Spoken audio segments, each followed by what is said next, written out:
Hello, my fellow primitive primate. Put the bananas in the bag for me. I know you're atheist, but why can't you just be normal? I'd rather just eat them. Listen, Bible boy, there's no logical or reasonable amount of evidence for me to believe in God. A God belief is simple geography. Being raised in a religious home decides which God you believe in. You can't take that seriously. That's a genetic fallacy. You can't invalidate a belief by showing how someone came to hold the belief. That's about belief, not whether or not God exists. That doesn't prove anything. Okay, true. Well, there is no evidence that spiritual energy exists. So we can conclude that psychics, ghosts, gods don't exist. God has nothing to be made of. Faker than the food in the frozen section. That's a terrible argument against God. An immaterial being by definition is not made of material. Am I going too fast? God is not made of anything. God is spirit, but he is not made of spiritual energy. That's a straw man misrepresentation of God. You're also pre-assuming materialism, that matter and energy are all that exists. You know what's immaterial and exists? Nothing. Of course that's all that exists. Bro, are conscious thoughts made up of anything? No, and we can study them. That's not my point. Listen, you cannot physically see thoughts themselves, right? Right, but you can observe visible signs of someone's emotional state through their facial expressions, body language, and other visual cues like eye movement, pupil dilation, which allows you to have an idea what emotions they are experiencing based on these physical manifestations. So even if we understand all the physical processes in the brain, it's still not clear how to explain the subjective experience of consciousness itself. You know what I'm saying? Yeah, we can't actually see thoughts, but we do see their physical manifestations. That's how we know consciousness does exist. But I thought you said immaterial things like God don't exist. Oh, this is actually making insanely good sense to me right now.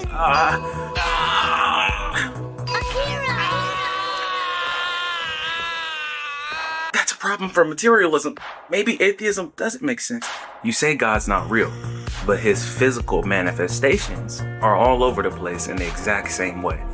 I would say it's kind of freaky for real. He speaks to you in Romans 1:20 that since the creation of the world, God's invisible qualities, like his power and divine nature, have been clearly seen through creation, leaving people without excuse for not recognizing him. Essentially meaning that everyone has enough evidence in the world around them to know that God exists. God is quite literally saying it's just common sense. In Romans 1:18 says, "For the wrath of God is revealed from heaven against all ungodliness and unrighteousness of men who suppress the truth in unrighteousness." This means we all inherently know good from evil.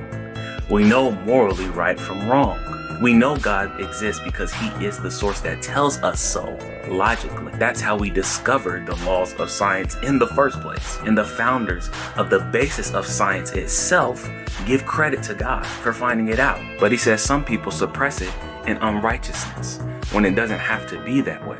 Because you never had to be perfect in the first place, or you wouldn't need God to save you from the result and consequence of sin. You can be free from the penalty of sin. That's already naturally in your nature to sin anyway. I mention this a lot, but the smartest man to ever study science came to this conclusion, Isaac Newton, and he made the decision to take a leap of trust into God, and he could understand science itself better as God's work that he was studying. Even he said it's inconceivable that we are here by mere chance. The greatest scientist is even telling you, bruh, it's just common sense, along with God as the foundation. And you yourself, the most complex being in existence, the dominant species, and the supposed rulers of the earth, you gotta be a pretty randomly lucky person for everything designed about you in the universe to be a mere accident and probability of chance. Who lied to you? That's illogical and flawed thinking based on our own reality, and you know it. For me to believe in atheism, I need to believe nothing produces everything. Non-life produces life. Randomness produces fine-tuning or design. Chaos produces information. Unconsciousness produces consciousness. And non-reason produces reason. You're saying I don't really know how we got here, but I'll just trust those processes as is.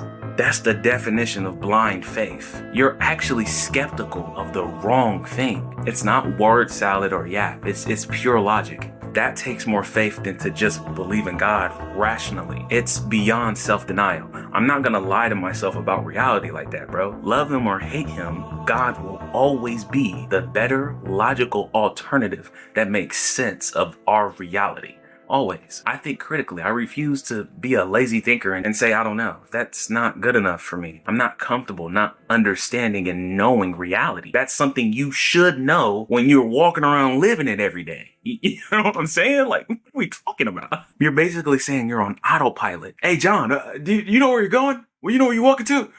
I don't know where I'm going. I'm just walking. Like, you're going around saying I'm just existing. Like, what? Are you a bot? Who put you on the earth, bruh? Having the truth, Jesus, is liberating, not oppressing like religion. There's a distinct difference. In Genesis 1:26 through 28, God said, let us make mankind in our image, in our likeness, that they may rule over the fish of the sea, and over the birds of the heavens, and over the livestock, and over all the earth, and over every creeping thing that creeps on the earth. And then created humans, male and female, in his image, blessing them to be fruitful, increase and subdue the earth, ruling over all creation. That makes logical sense of the reality we live in, not atheism. It's okay to lack faith and belief, but to go as far and say he's not real goes against the laws of logic of reality itself. Once you realize you're not God, but a human having an objectively shared experience with a mind, a body, and a soul by the grace of God, you don't understand. Yeah, I guess maybe you got a point.